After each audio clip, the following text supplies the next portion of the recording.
I've been thinking a little bit about this and in researching our conversation, I look back at some of the things you said in the past about your childhood, Hmm. how your parents wouldn't allow you to answer the phone because of fear of who might be on the other end and crosses burning in your front yard. Given that as your backdrop and seeing what's playing out right now, I just wonder what your thoughts have been about the things happening in the streets in Richmond and really across the world over the past 12 days, 2 weeks. Yeah, it's been pretty amazing, particularly to see the overseas uh, response to all this. And it is interesting, thinking back to those early days in the 50s when my father was doing a lot of that legal work and those, hateful calls and cross burnings and all were happening. I mean, you do see this evolution of the protests. And I've been just really struck by the diversity of the crowds. And many of the crowds, the white participants greatly outnumbered the African Americans in many cities. Uh, so it seems like there's been some kind of breakthrough that's happened recently. Something was penetrated in the last couple of weeks in terms of the collective consciousness of the nation about the impacts of racism. And I think it was that double punch of the COVID virus and then these protests and the video, the videos of several killings of Black people. Um, so I think the ground was kind of prepared for this opening, this penetration. And I do, one of the things that's different now is that I think we're actually starting to have a real conversation.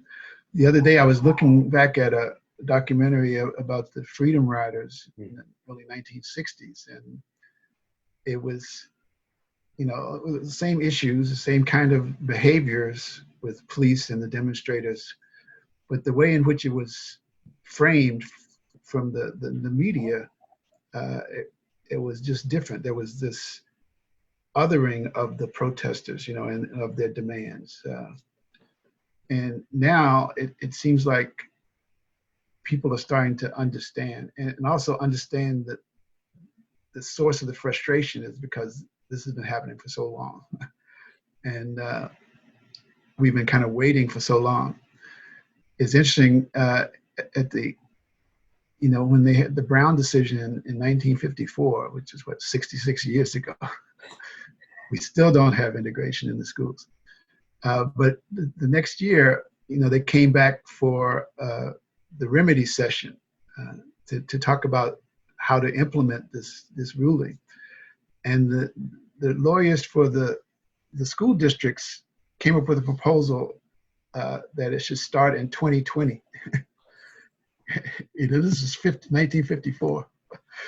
So my father always said he hoped he was alive in 2020 so he could see what things were like when they started to implement some of these changes.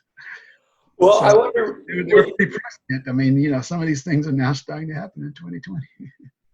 Yeah, wow, that's wild to even consider that being said back in 1954, 55.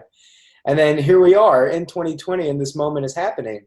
And, I've been interested because I've heard many voices say, this is about police brutality and what's been happening for generations to Black and brown people at the hands of police officers. But I wonder too, some people have been saying, man, this is really about systemic racism that exists throughout systems, that the police might be the touch point, but this isn't just something that's happening through policing. I wonder what your thought is on that and how important you think that might be to this dialogue we have right now. Yeah, for sure. And again, going back to just the images people were getting about the COVID-19 pandemic and who was affected and, what kinds of professions were affected and who didn't have health insurance and who couldn't afford to stay home and work from home. Those kinds of inequities really were front and center in everybody's living room as they were sequestered and watching TV all day. So yeah, for sure, that I think it's definitely more than just police brutality. It's an attempt to address the broader issue of racism and racist institutions in our society that will involve, education discussions. It will involve uh, the fairness of workplace conditions discussions. It will involve policing for sure, and also larger issues with the criminal justice system. Uh, so I think all of these things are greatly related. And it also involves the historical issue and how the story of race in America has been told over the years. And I think part of the movement against the statues in Richmond is that that was a false history.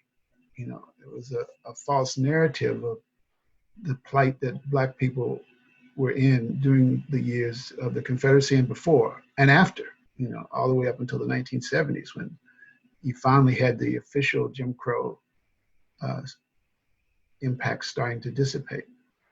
Um, but there was this narrative that had to be told in the larger white society to justify the fact that they were treating human beings like animals, selling them, making them work for no compensation, and restricting their movement, breaking up families, all of those kinds of injuries. It's very difficult for a Christian nation to say, yeah, we did that without having some kind of justification to deal with the cognitive dissonance. That must be that they were inferior and we needed to kind of bring them along until they were ready to be out on their own, or some such narrative like that. So yeah, all these things are threads of this dealing with the issue of race in the country, which I'm optimistic is now we're at a point now where I think we're ready to have a serious conversation where people can actually hear actually all sides of the conversation. I wonder, you mentioned the monuments because that is such a big issue and has been for decades and 130 years now in Richmond. A lot of people have said that, hey, it's, just a statue. It's just something that's up there. A lot of people, white people in particular, have said that sort of thing. I wonder, do you think the conversation over the monuments is such a big deal? Because even though it might just be an item, it really is such a symbol of things that, and a symbol of how maybe white people and Black people and people of color aren't having the same conversation about that statue. Does that make sense? Yeah, it makes sense. And I think that's true. That, I think probably for most white people, those statues are relatively neutral, but not for the Black population. I mean, those statues represent a history of trauma, of terrorism, of oppression, of systematically denying Black people an opportunity both to vote, to own property, to their freedom. I mean, I think one of the things that's a problem in the country is the lack of understanding of American history, because there have been so many false narratives put out there to deal with this cognitive dissonance I was talking about earlier, kind of the John Wayne version of American history. And I think in particular, people are unaware of the real terrorism that most Black people were suffering from in the South from the end of Reconstruction up until the late 1960s. I mean, it was a terrorist state.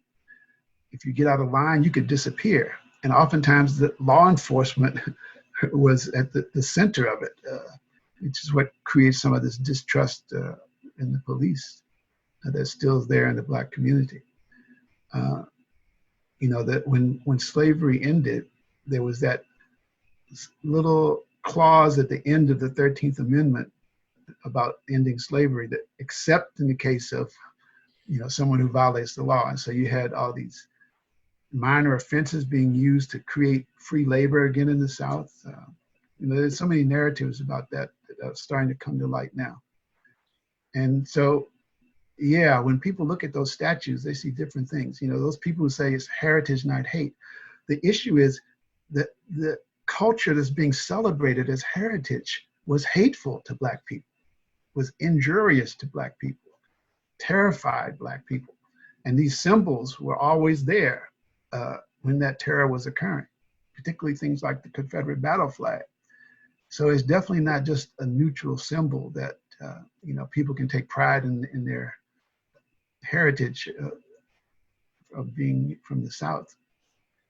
I I mean, guess then you probably weren't shocked when initially, as soon as these protests continued to happen and continued to get big and continued to be peaceful and as diverse as you mentioned, that the statues were the first thing really for the city and the state to say, hey, time to go. yeah, I think so. I mean, I think there's been a lot of frustration building up over why are these still here? And why are these, why do we still have Jeff Davis Highway?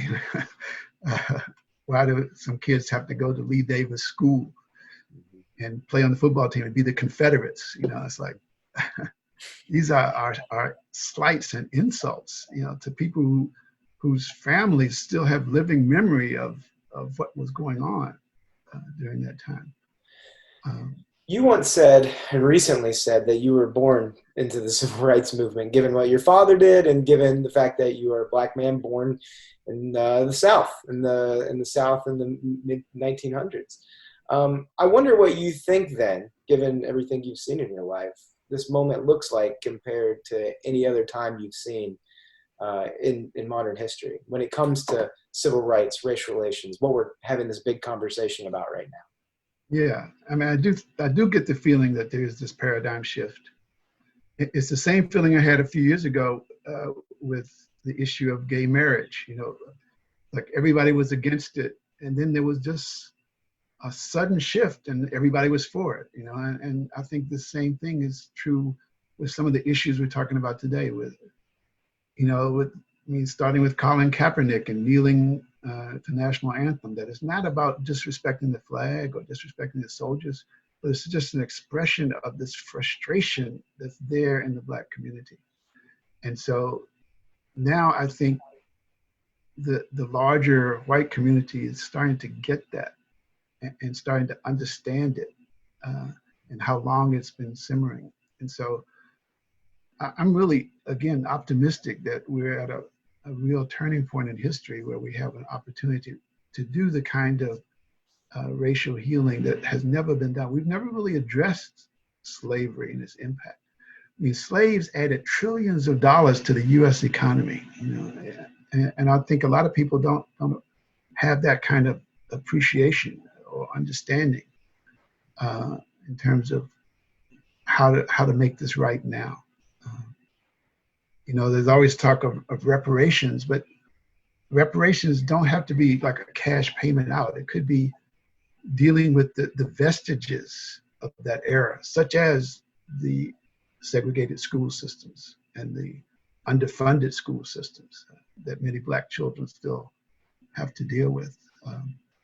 There could be a lot of ways of redress that would maybe be more easy to sell than giving out checks to all the Black people in the country. But yeah, I think we are at one of those moments, and I'm optimistic. You mentioned that optimism, and I can tell, I can see it in you how optimistic you are, even via Zoom right here. I wonder then how worried you are that that optimism will fade. I mean, you mentioned the Colin Kaepernick situation. That was what, 2, 3 years ago. And then I think back to what you said about your father's case and how they said, hey, we'll implement it in 2020, some of these recommendations. Right. I wonder, I mean, are you worried at all that the moment will just slip by? I mean, it could, but I think there's going to be, it'll be another wave then after that. I think it's inevitable that this is going to happen. So, this might be the one, or it might be the next wave. When my father would always say that when they got that Brown decision in 1954, they thought that things were going to change the next day, that this is the law of the land, so schools are going to be integrated. End of story. They had no idea about massive resistance or the other kinds of resistances that were going to be mounted going forward. So it is a slow process, and he was always optimistic, despite that at some point justice will prevail. And I think that's the source of my optimism. I hope it's now. it looks like we have a really good chance now. But if it does take another wave, then that wave will come. But I do think that one of the things that will be necessary is some kind of truth and reconciliation kind of commission like they had in South Africa, where people get a chance to really hear the history of the oppression and,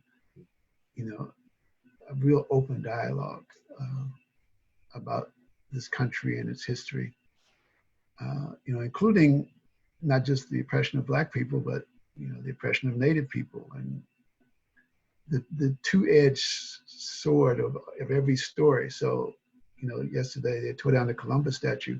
For many, 1492 represented this big positive event of Europeans coming into the New World. But from another perspective, it was a tragedy. It was the beginning of a genocide. And so even as we celebrate America, we still have to take into account that part of the story. And I think having an opportunity for everybody's story to be heard is part of the healing process. Because when we hear each other's stories, when we know, how we all fit together, then there's some basis for understanding that we have this common humanity.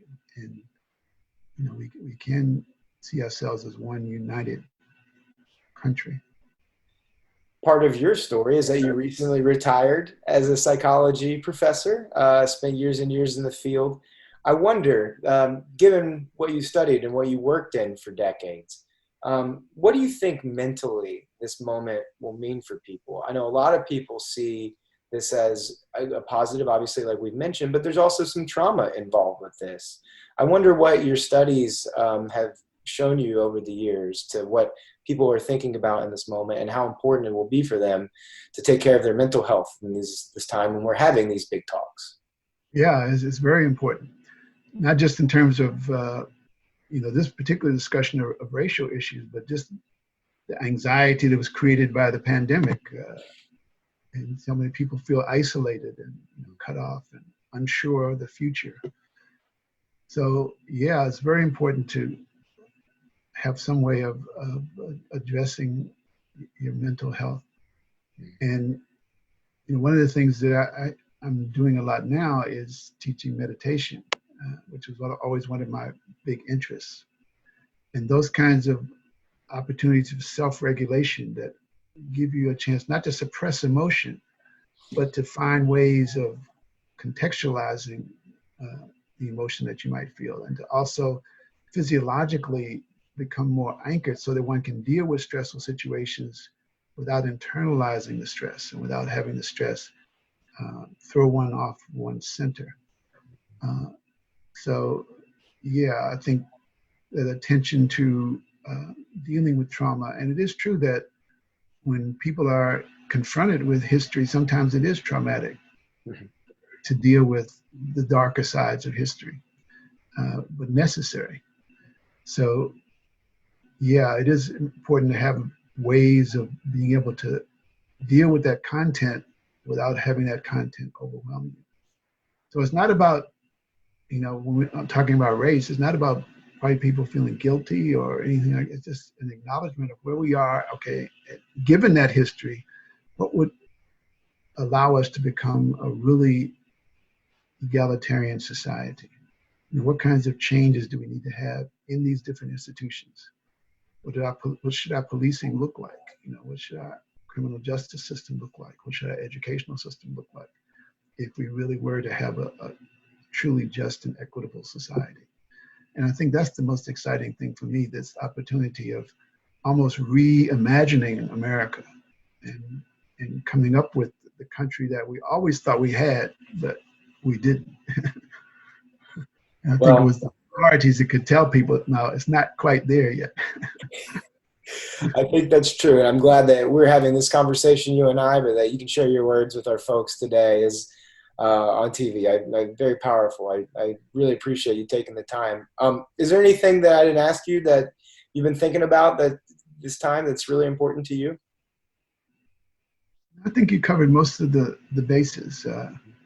I do hope that people think of this as this new evolution of America. This is not about, replacing white history or replacing white people in